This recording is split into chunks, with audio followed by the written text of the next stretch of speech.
Assalamualaikum warahmatullahi wabarakatuh. Perkenalkan, nama saya Siska Puspita Mesyari, Prodi Manajemen Keuangan Syariah 1C, Fakultas Ekonomi dan Bisnis Islam.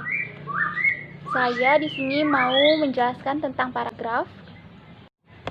Paragraf adalah kumpulan kalimat yang biasanya mempunyai satu ide pokok dan cara penulisannya sedikit menjorok ke bagian dalam atau menggunakan garis baru.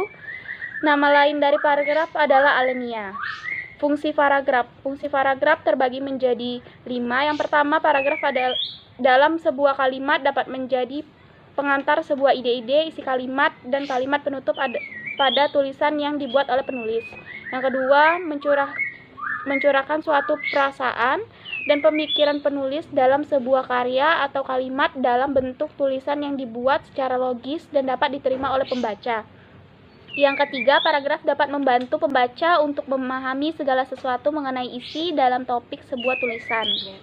Yang keempat, memudahkan penulis untuk menyusun ide-ide tentang tulisan yang dibuatnya. Dan yang kelima, dapat membantu penulis dalam mengembangkan gagasan-gagasan ide dari segala sesuatu yang berhubungan dengan topik yang ingin ditulis menjadi sebuah karya tulis. Jenis-jenis paragraf. Jenis paragraf terbagi menjadi 3. Yang pertama, paragraf berdasarkan fungsi, paragraf berdasarkan letak gagasan utama, dan paragraf berdasarkan isi. Paragraf berdasarkan fungsi terbagi lagi menjadi 4. Yang pertama, paragraf eksposisi, isi, penutup, dan penghubung. Paragraf berdasarkan letak gagasan utama terbagi juga menjadi 4. Yang pertama, paragraf dedukatif, indukatif, interaktif, dan campuran. Paragraf berdasarkan isinya terbagi menjadi 5, yaitu paragraf pembuka, persuasi, argumentasi, deskripsi, dan narasi. Ciri-ciri paragraf terbagi menjadi 4.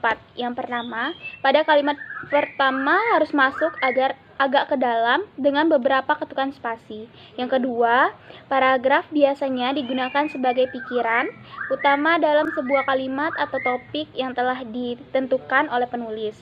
Yang ketiga, memakai kalimat penjelas dalam penulisan di mana kalimat penjelas berisi penjelasan tentang kedetailan dari kalimat topik. Yang keempat, kalimat topik dan kalimat pengembang dalam paragraf memiliki fungsi dalam penulisan di mana fungsi tersebut dapat menjelaskan atau menerapkan pikiran utama dari penulis dalam kalimat topik. Sekian dari saya. Wassalamualaikum warahmatullahi wabarakatuh.